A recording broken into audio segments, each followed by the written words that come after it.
We are gathering here together for the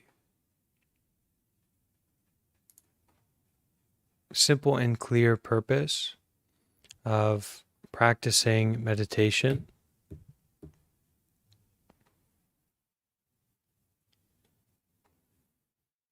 to be intimate with our lives, to be in a state and a practice of facing our life, our body, our mind, our experience at this moment.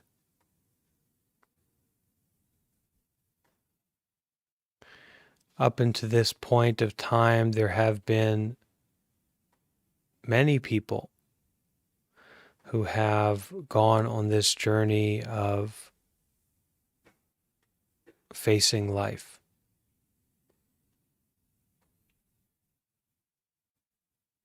And so we don't have to trek alone. We don't have to rely only on our own misguided, confused perspectives or experiences. But actually, there are wise and compassionate and skillful teachers and friends on the path, and teachings that can support us in this practice of facing reality, facing what's happening right now. Sometimes what's happening right now can be pretty wild, pretty intense, pretty scary.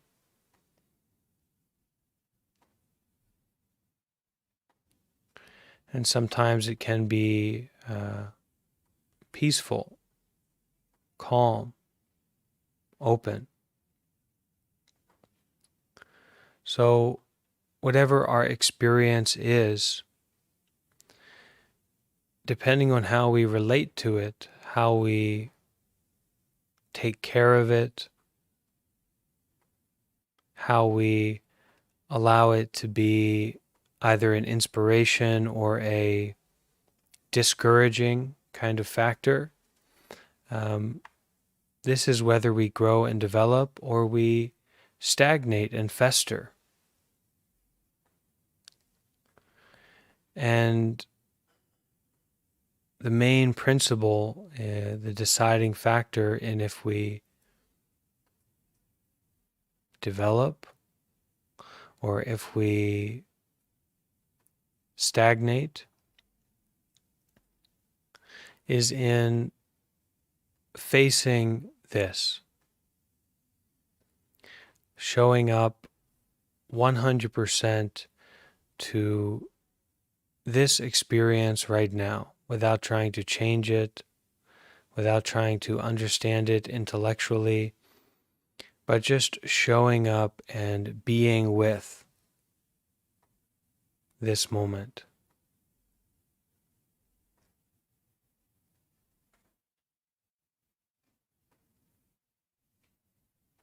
So we'll start our practice today, our event today, with this kind of activity. This activity of facing and being with what's happening right now.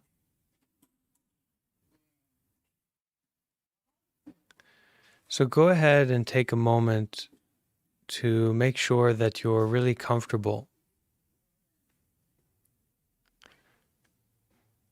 You can give your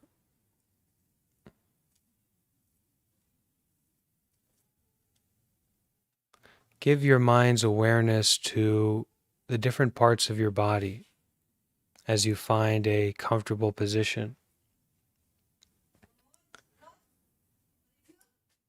So you can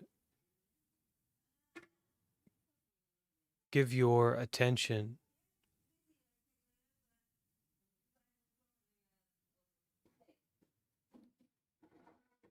to the feet, the calves, the knees, the thighs,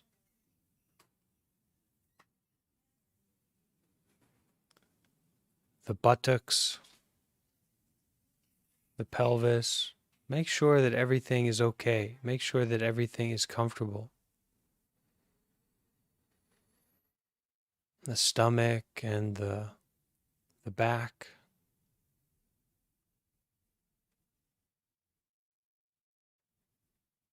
the spine all the way up to the shoulders, the chest,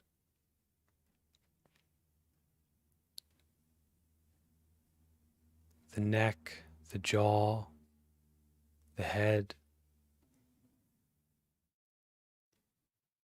the face.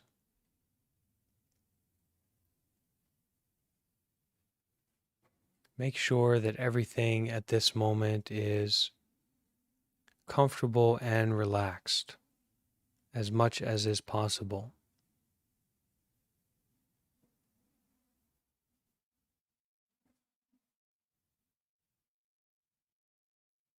Give your care and your attention at this moment to the body as it is sitting here right now.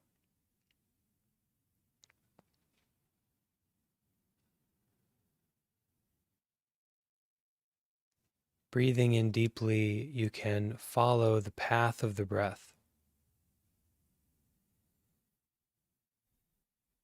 as it flows in, goes all the way deep down into the body, gives you that nourishing oxygen, and flows out. Give your full attention,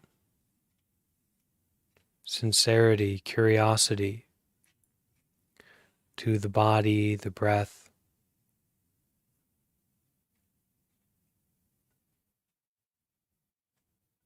Your whole life at this moment, not by thinking, not by telling stories, but by really showing up and experiencing this moment.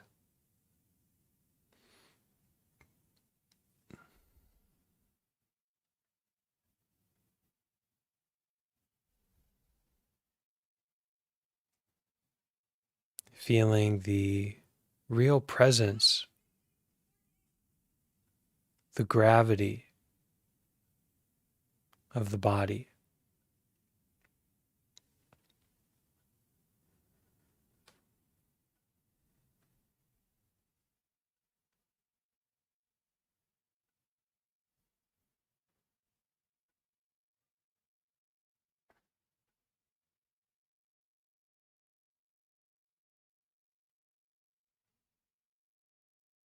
Caring for the body.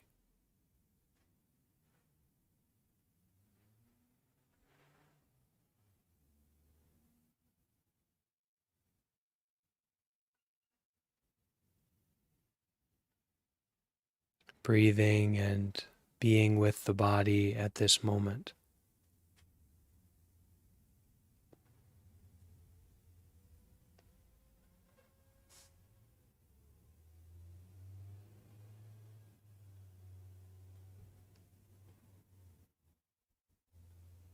Not looking to the future, not thinking about the past, but just awake and aware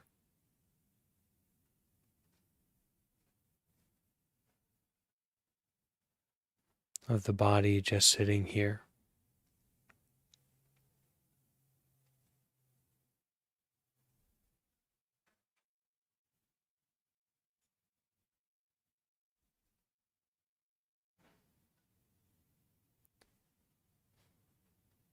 Breathing in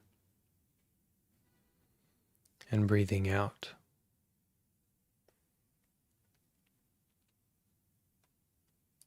Allowing the breath to find a natural and comfortable rhythm.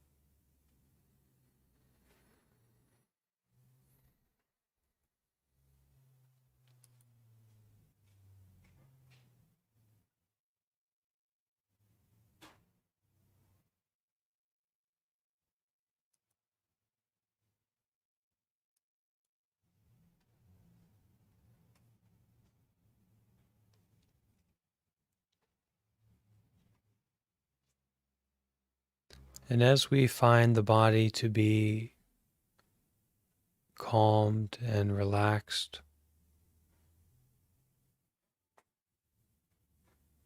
we can appreciate, really feel a gratitude for the blessing of a healthy body, free from sickness, free from major pain.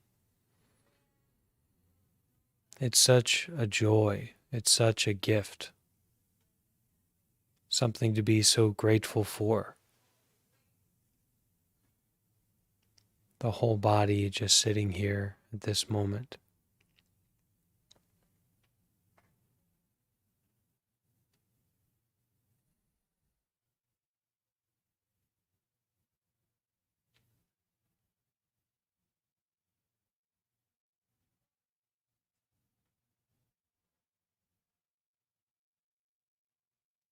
We can feel the joy and the safety in the body, contentment. We don't need to go anywhere else.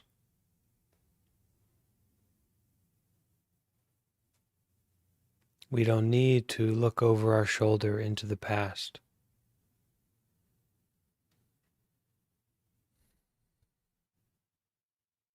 The body just sitting here.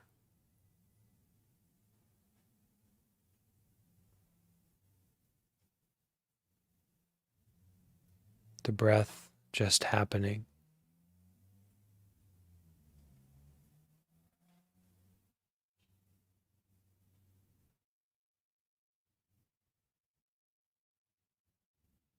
Just breathing and being aware is enough.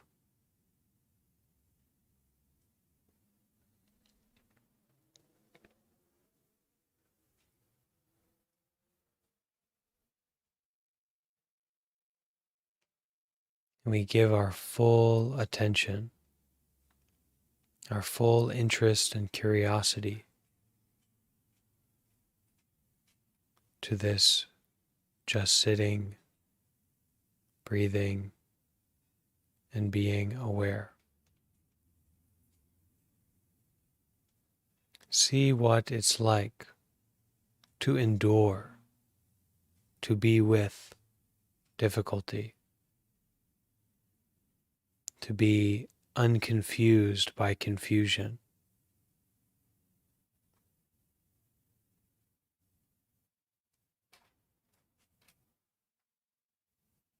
What's it like to be aware without reacting, without judging, without trying to change? What do we notice?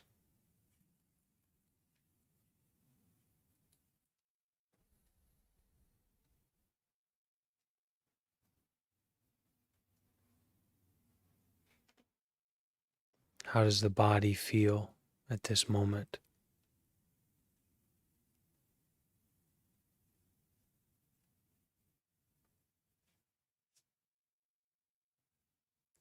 And where exactly is this other moments? Future, past, the coffee we want to have tomorrow morning, the mistake we made today,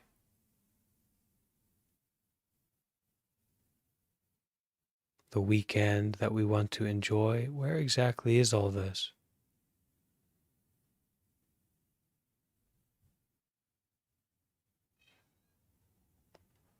Just sitting, just breathing and being aware.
we're so quick to describe our experience,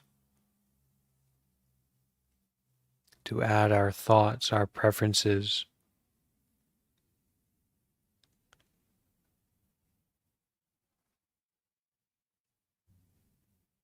But if we don't give so much weight, so much importance to our thoughts, to our words,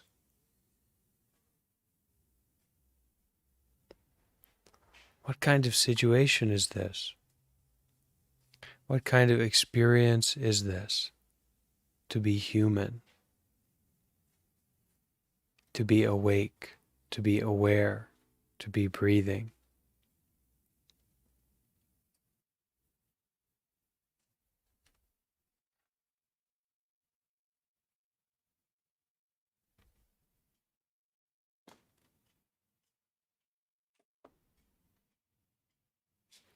Not only to practice the meditation method, just sitting, just breathing, just being aware, which is as simple as it sounds, following the breath as it flows in, flows out, just sitting, just being aware. But what is it like to just sit, breathe, and be aware?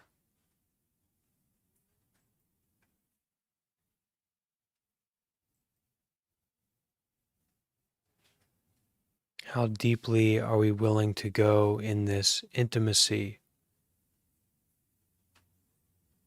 of life, of reality?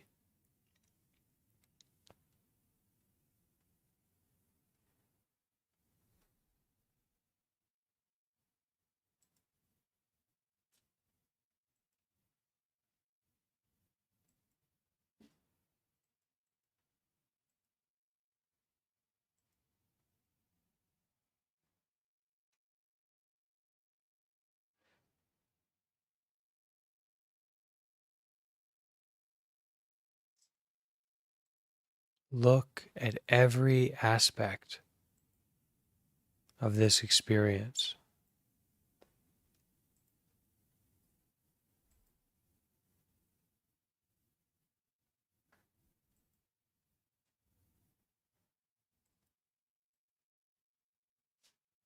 And that is to notice continuously.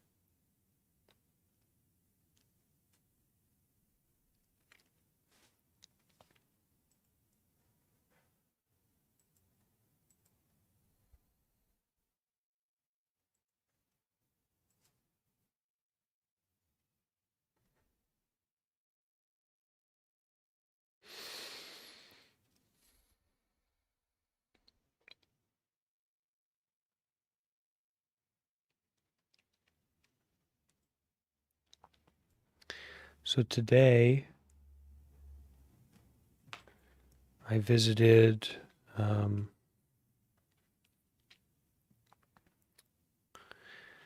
temple from Taiwan in this area in LA, and the monk there was very kind and generous in sharing his experience, and they offered some book to me from their teacher, and I wanted to share some of this reading and some of this wisdom um, with the community today. So you're encouraged to continue relying on, practicing, just sitting, just breathing, just being aware, but also make sure that you're comfortable to listen to these teachings, and also comfortable to be generous, to share your own wisdom, your own experience as we go through this.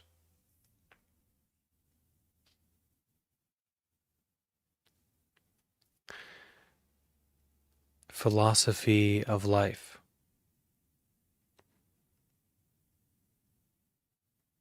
We start with a quote. Worldly ups and downs should be treated as light as the clouds gathering and breaking up.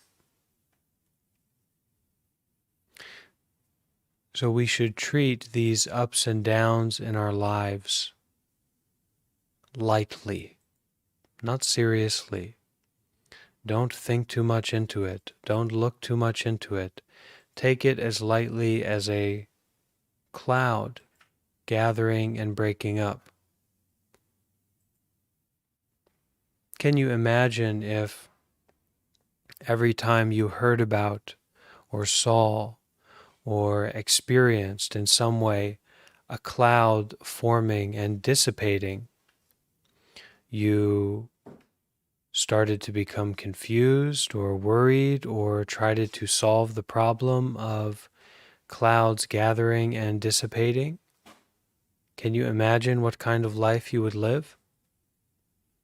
Your mind would become very self-fixated, confused, unstable, and you'd be running around pointing at clouds trying to get someone to help you out.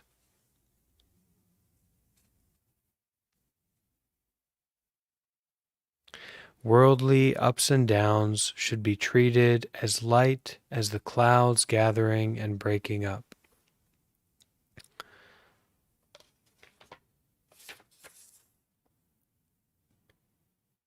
Good deeds stand tall like a green pine, while evil deeds bloom like flowers. It seems the pine is not as brilliant as the flowers. When the frost comes, the pine will still stand tall, while the flowers, withered, can be seen no more. This little poem artfully highlights the principle of cause and effect. Good deeds can be compared to a pine tree. When we do a good deed, that is, when we do a skillful action, when we choose to stretch mindfully rather than watching TikTok, when we choose to go for a gentle and open-hearted walk rather than pacing around our room restless, trying to find something to do. When we make half a cup of coffee in the afternoon rather than a full cup because we know that it's too much caffeine and it can disturb our sleep. When we do a good deed, it may not attract much attention, whereas evil may at first seem appealing. Unskillful activities at first seem quite appealing. Well, I just drive down to the 7-Eleven and I get myself some IPAs. I'm going to be all set, right? It certainly seems appealing.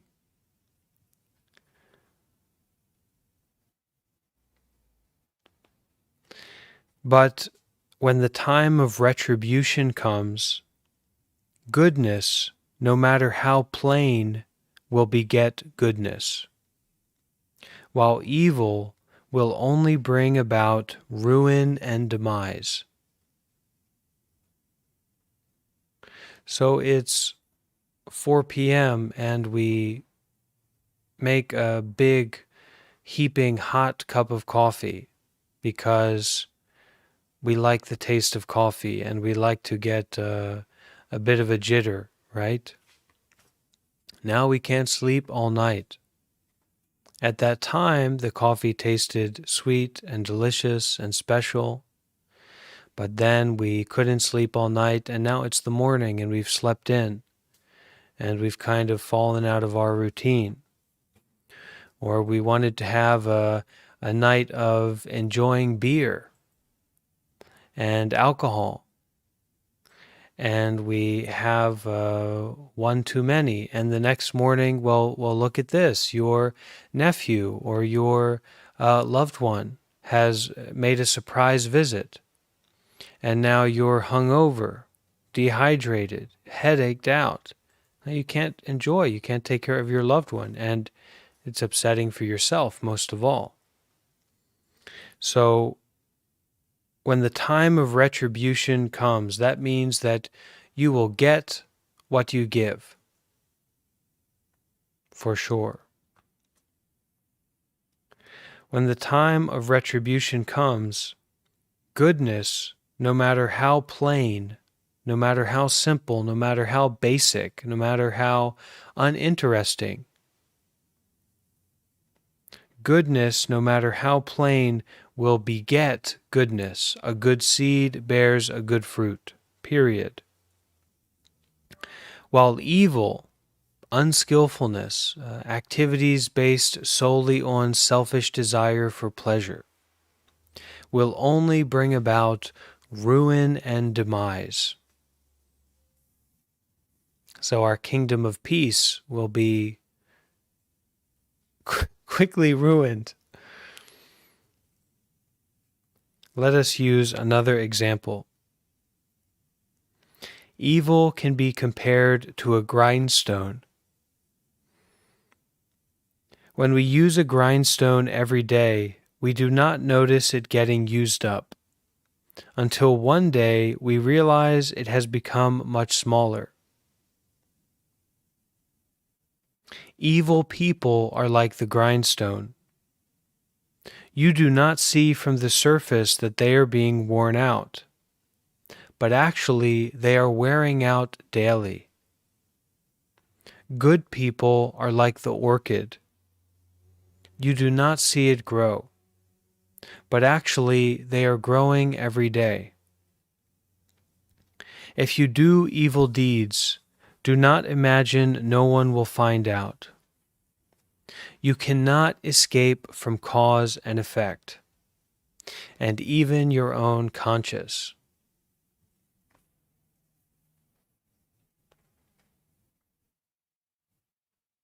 I like this example about the grindstone, and it kind of talks about outside, right? We look at certain people, maybe they are doing many unskillful activity, and we look at other people and they trying to be good, but they don't seem to be growing. So like the grindstone and the orchid, but actually it's the same with ourselves. It's the same with our own unskillful activities.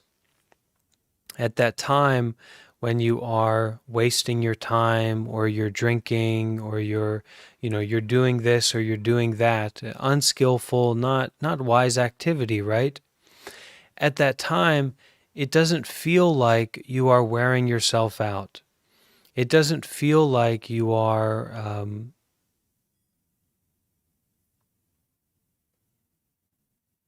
being worn out by that activity. But in fact, you are, moment by moment, you are wearing yourself out by that unskillfulness. And in the same way, when we are doing good deeds, when we are practicing meditation, when we are being generous, when we are trying to follow the precepts, don't drink alcohol, don't take drugs and intoxicants, don't steal, don't speak harshly, don't lie. Be very careful about your sexual activity. When we are practicing meditation, doing good deeds, and following precepts, we don't feel like we're growing, right? When we're doing the meditation at that moment, we feel like we're not getting anywhere. But in fact, we are growing moment by moment. We are developing moment by moment by the power of our good deeds. And a lot of the times, simply the restraint of doing evil is a good deed. To restrain yourself, to hold yourself back, to pour out the poison, and to pick up the willingness to be with whatever's happening right now, even though it might be difficult. So if you do evil deeds, if you do unskillful activities, do not imagine no one will find out. And here we have a kind of metric for what is an evil deed, what is an unskillful activity. Well, an unskillful activity is probably something that you would do and you wouldn't want other people to find out about it. You wouldn't want other people to know about it. So do not imagine no one will find out. You cannot escape from cause and effect and even your own conscience. And actually, these things all go together. The outside and the inside, your conscious and the cause and effect in the world, all goes together.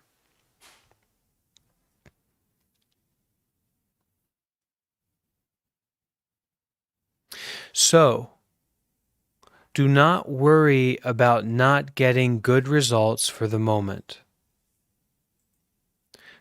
I'll say this again. So do not worry about not getting good results for the moment. Just look at the grass and the flowers in the garden. It seems you cannot see them grow, but bit by bit they come to full blossom. There is a saying which goes, when one is kind, others take advantage of them. But the heavens will not. When one is evil, people are afraid of them, but the heavens are not. So we do not have to be too calculating about gain and loss for the moment, because karma works across 3 lives, cause and effect, okay? Past, present, and future, never failing.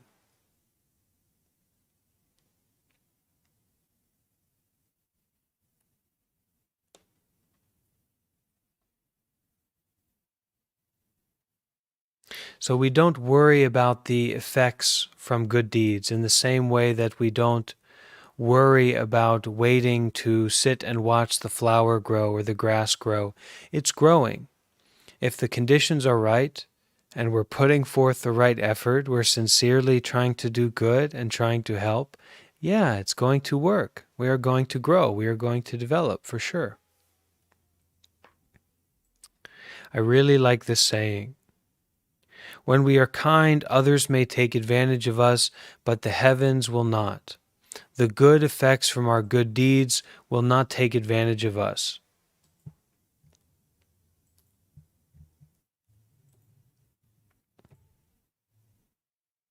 And when one is evil, people may avoid them. People may be afraid of them, but the heavens are not. Cause and effect is not afraid of them, not deterred by them.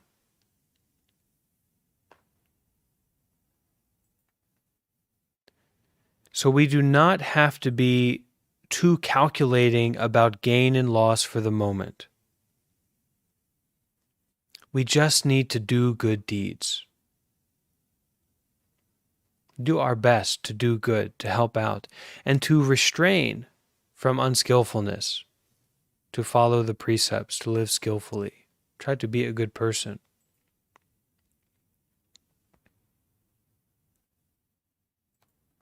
In ancient China, a young man went to the capital to take a civil examination. When the examiner was correcting his paper, he noticed that one of the characters was missing a dot.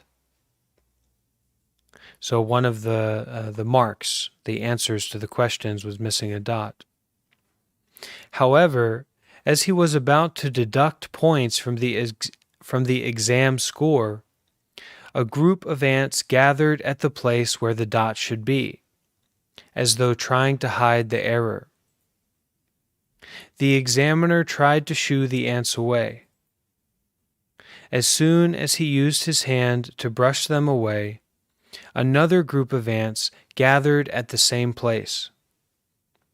He was surprised and asked the student if he could explain this phenomena, this happening. The student then told him that once, while he was studying, he noticed a group of ants searching for food. Not only did he not brush them away, but out of kindness he fed them a piece of candy. As you can see, his kindness to the ants was rewarded. Cause and effect never fails.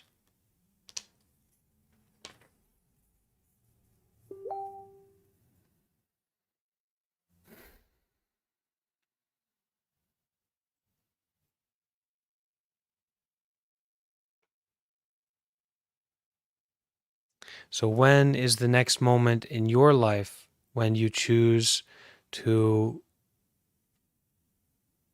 not only not reject or not be rude to someone,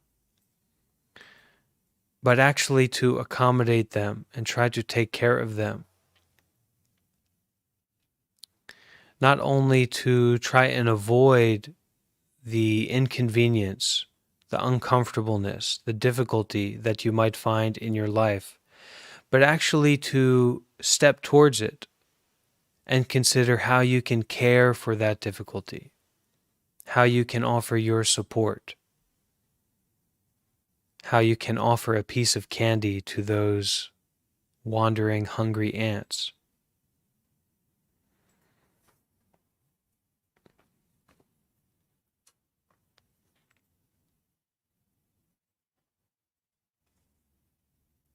Our conscience will tell us if we are really good or bad.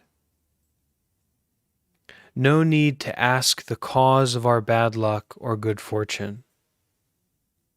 There is no escape from the law of cause and effect. It is just a matter of time before the effects will come.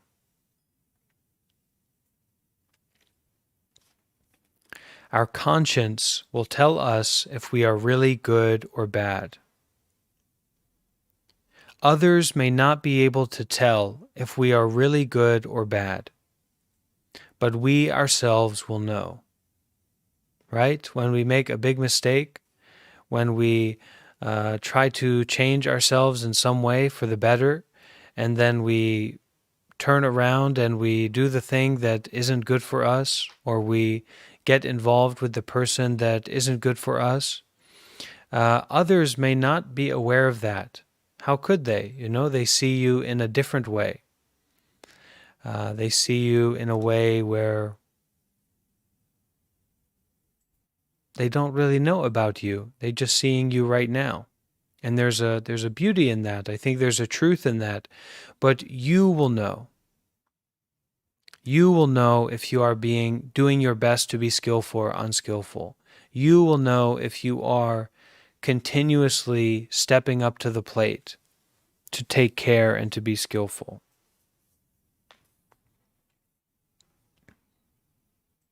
Also, heaven and earth will know. So it's not only you will know, it's not only that your mind or your conscience will have to deal with your unskillfulness. And I'm sure everyone here has felt this. I'm sure about it. When you take a very bad action, or you break a vow, you break a promise to yourself, especially to yourself or to someone else. Maybe it is alcohol, and you're stepping away from alcohol, and then you make a choice. Okay, well, I'm going to drink and drink whatever. The next day you wake up after you do something like that, and it seems like the world is somehow turning against you. The heavens and the earth somehow have recognized your unskillfulness. And now there's this kind of situation that happens.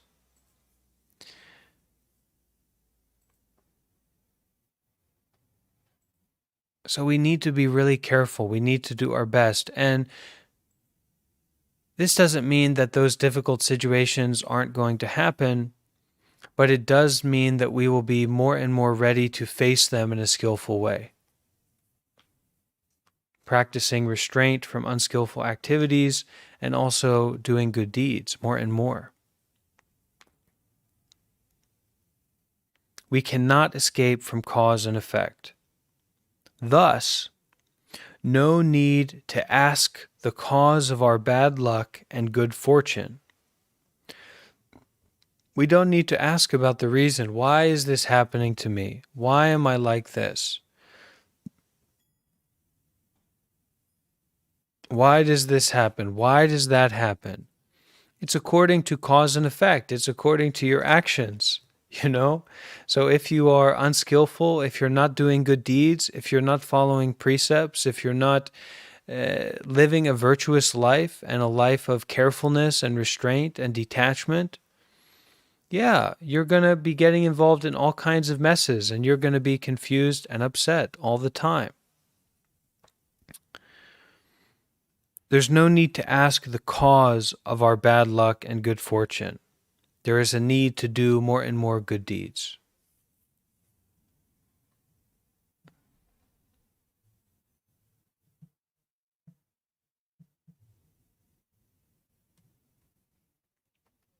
If we really want to understand what is the cause of it, we do not need to turn to others. All we have to do is ask ourselves. We reap what we sow. We plant our own causes and reap our own effects. So there's something here about this asking ourselves that's more like a turning the mind around. It's not so much about like asking ourselves to find out like a why, and then we get some answer to this why this is happening. But it's more that we turn the mind around and we face causality. We face that habit energy, we face our karma, we face our cause and effect, and we find out, why is this happening? Well, it's cause and effect.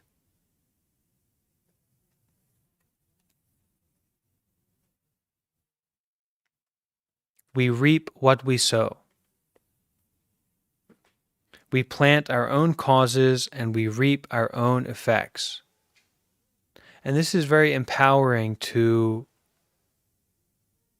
know that this is how life is happening. That we can be responsible. Not we are responsible, because that can be a little bit blamey, but we can take responsibility. We can take the wheel. There's the saying about let Jesus take the wheel, but Buddha tells us, well, you need to take the wheel. And you need to stop the wheel. You need to stop this wheel of birth and death. You need to stop this wheel of attachment, craving, fear, desire, chasing. But at the beginning, we don't need to stop the wheel. We don't have that much strength. We don't have that much insight, that much gravity to our action. But what we can do is put our hand on the wheel and begin to live more and more skillfully, more and more carefully.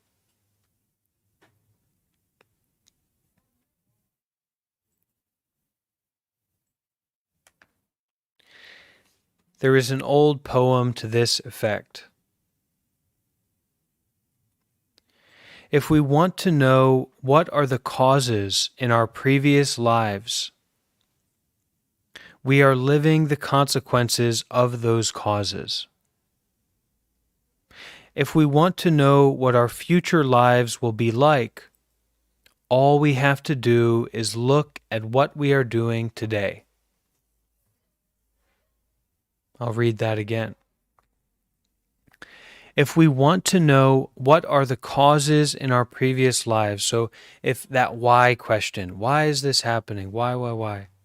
If we want to know what are the causes in our previous lives that have led to this situation, if we want to know that, we are living the consequences of those causes. So by facing our experience of what's happening right now, we gain an insight into those causes. The consequences are linked to the causes. So by facing the consequences, we are getting an insight into whatever those causes may be. and it's on a level of subtlety that is not really in relationship to the intellect. It's more about your facing, your awareness, your presence, your heart, your sincerity that we're talking about here. So if we want to know what are the causes in our previous lives, we are living the consequences of those causes. If we want to know what our future lives will be like, all we have to do is look at what we are doing today. For sure.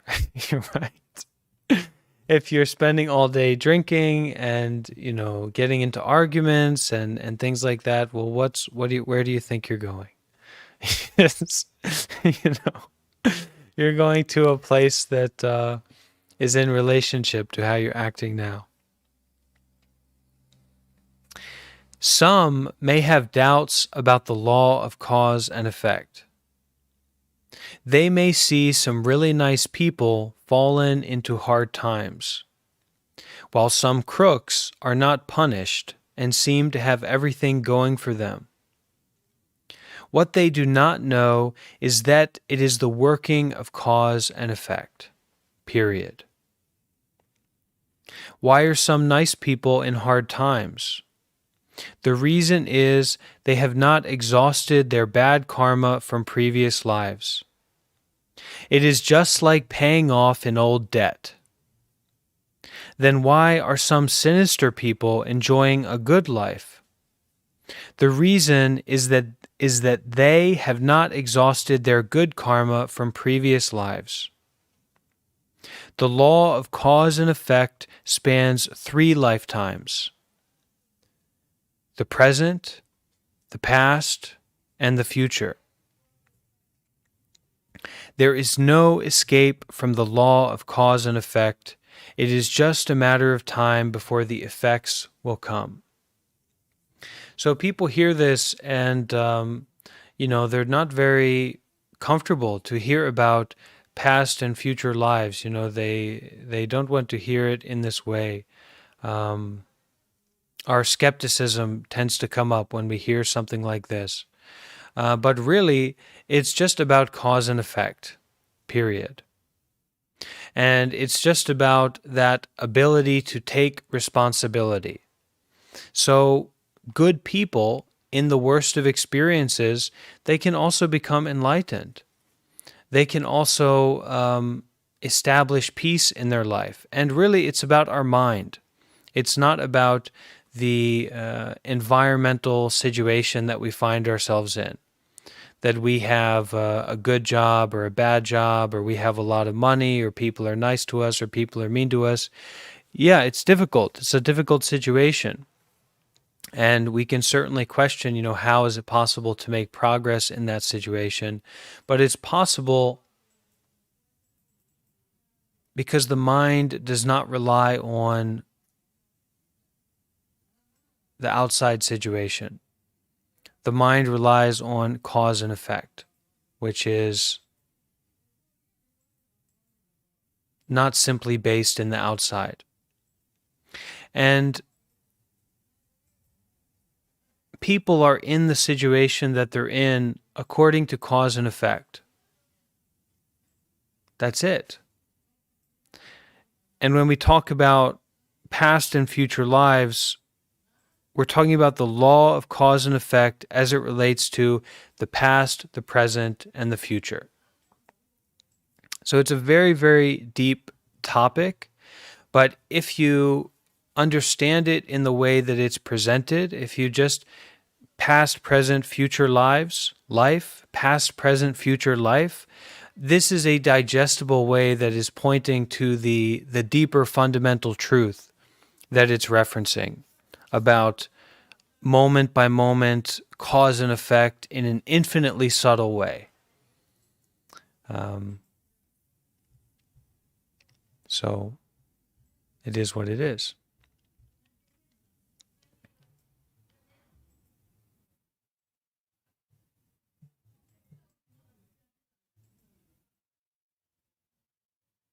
There is no escape from the law of cause and effect. It is just a matter of time before the effects will come.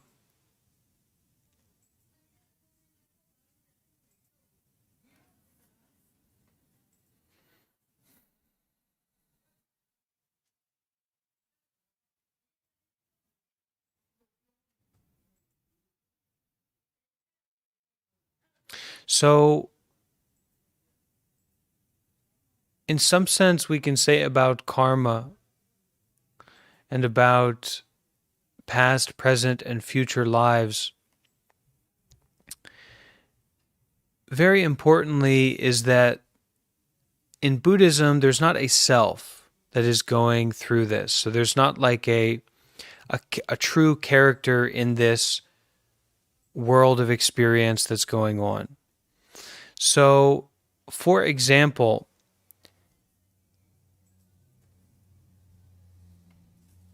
when we see someone in a very difficult situation and a Buddhist or someone says that's their karma, in some way what that person would be saying is that this is an example of cause and effect. And so in that way it's not so confusing. But karma is very deep subject. So let's continue in the reading. There is no escape from the law of cause and effect. It is just a matter of time before the effects will come. Some plants yield fruit every year. If we plant this type of plants in the spring, we should be able to harvest in the summer. Some karma will manifest in this life. Some plants take 2 years to yield any fruit. Some karma takes 2 lifetimes to manifest. Some plants take many years to yield any fruit. Some karma takes many lifetimes to manifest. And in this case, it is the karma of the meaning of cause and effect, which is not so confusing. So it's kind of, what I would say is that it's kind of cause and effect and your ability to take responsibility for cause and effect is what karma is. That's how I would describe it. Cause and effect, which is like the interaction of particles and the most minute, subtle actions that you can imagine and interactions that you can imagine, a causal chain from 100 generations back of your human life, your human genealogy, this causal chain that has led you to this moment. And then this possibility for you to take responsibility for cause and effect, for you to get involved. And maybe this is where we would say this is your present lifetime, where you have this capacity, this possibility to take responsibility for cause and effect, and therefore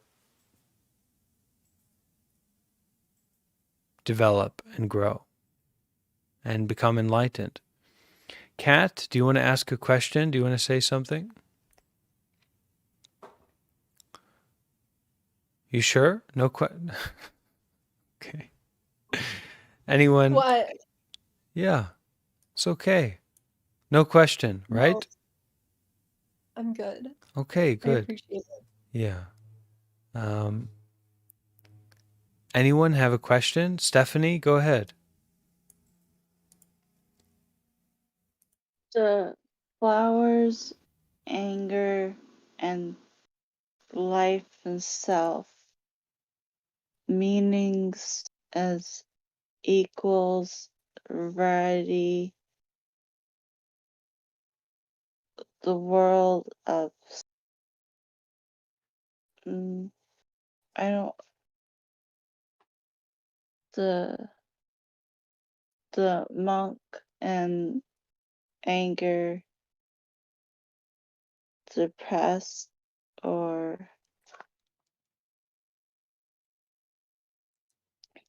explain.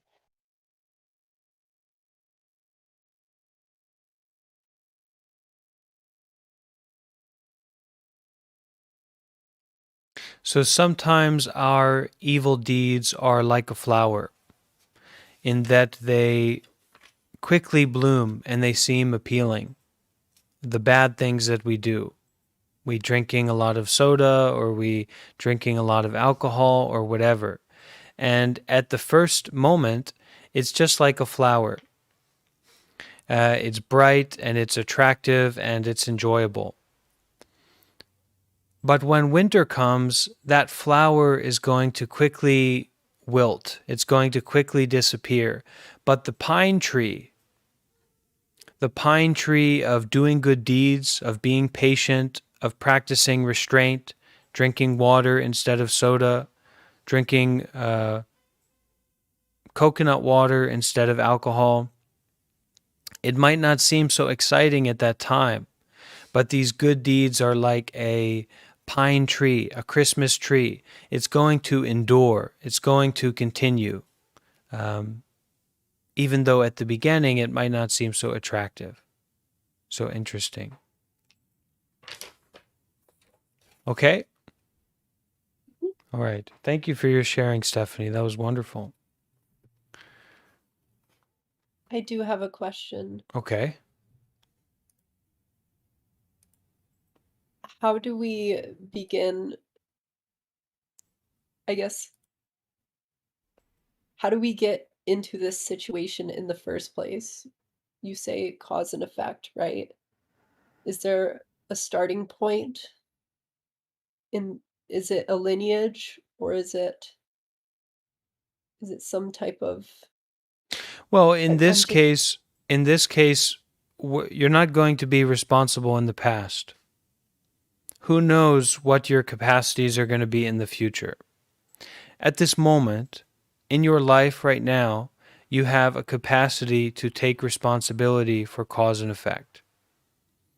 And this, well, for cause, for doing good deeds. And this is your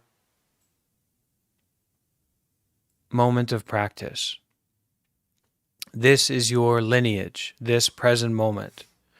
And how you continue from here on out is also going to be your lineage, and that is going to be the effects from your actions now. So we can go back to that poem. If we want to know what are the causes in our previous lives, if we want to know what the lineage is that has brought us into this moment, we are living the consequences of those causes. So you look to your direct experience right now to gain an insight about that lineage. If we want to know what our future lives will be like, all we have to do is look at what we are doing today.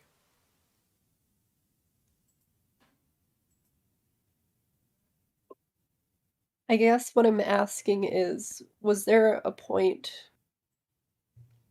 where, say, everyone was enlightened and they fell out of it, and because they felt the desire to exist, like, were they kind of flung into these situations? Is it like falling down stairs from a certain point? Anything that's related to overthinking about it is going to be less than reliable.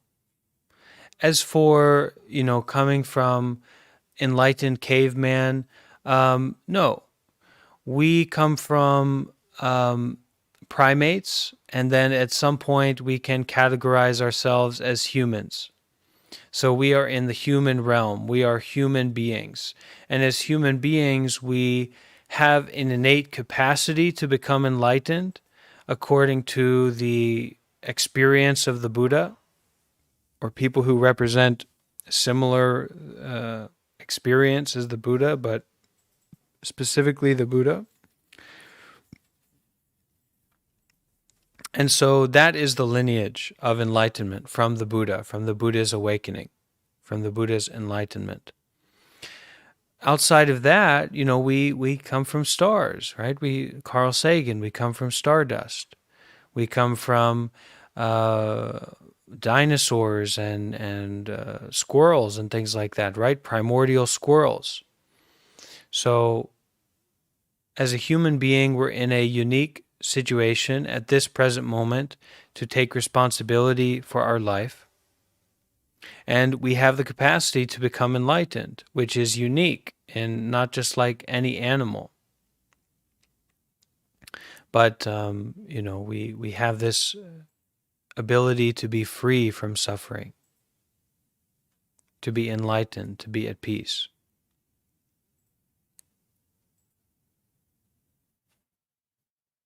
So don't focus on the personal side of it so much. Focus on the cause and effect, the doing good deeds and good effects. The personal side of it is always going to be like an anchor, or an anchor that you're not trying to drop, but something that's weighting you down and adding a layer of difficulty that's not necessary, a layer of complication that's not necessary. Instead, sincerity, intention, doing good deeds, the sincere intention to do good deeds and staying with that. And then you experience the good effects from that.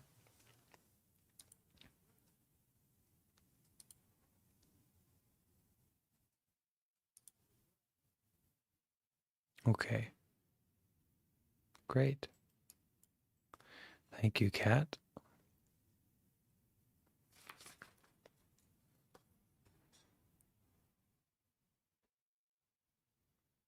There is no uncertainty in the law of cause and effect. It is just a matter of time, period. Cause and effect. I just want to offer this piece of advice. Good people should not get frustrated if they do not see any fruits for their good acts.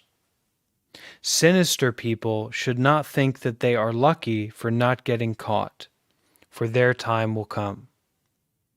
There is no escape from cause and effect.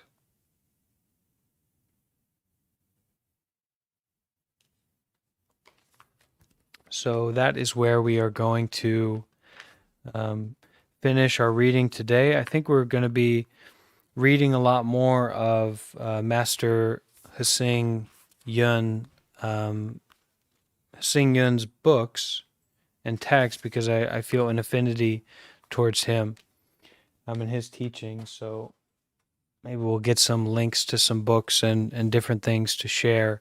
But this is just entitled, this one is entitled A Cloud and Water, in interpretation of Chan poems, Zen poems. So I can share it with everybody.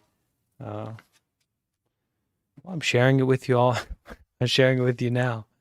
So let's go ahead and just take a moment to get comfortable and be in a comfortable, stable position. And we'll just take a few moments to sit and be with the breath and the body and turn inward. Practice our meditation, and then we will finish in just a few moments with 3 sadhus. So we'll chant sadhu together 3 times to finish up our practice together. All right.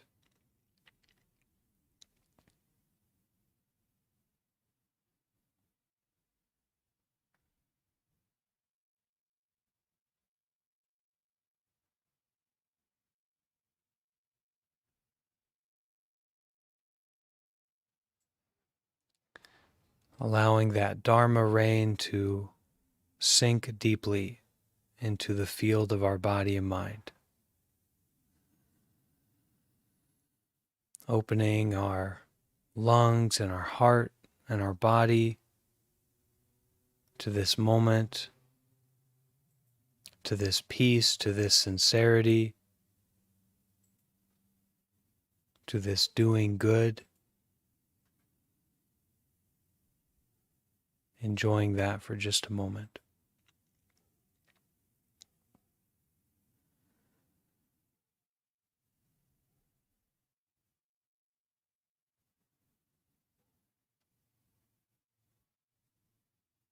Okay, we can all bring our hands together And try to join me in chanting sadhu and really put some energy into it as we wrap up. And this word sadhu has the meaning of excellent, well done, good job, wonderful, worthy of being celebrated and appreciated. Okay, so let's say sadhu together. Sadhu.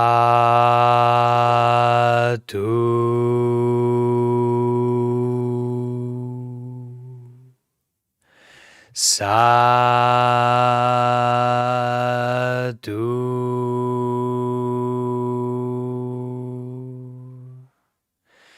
Sadhu.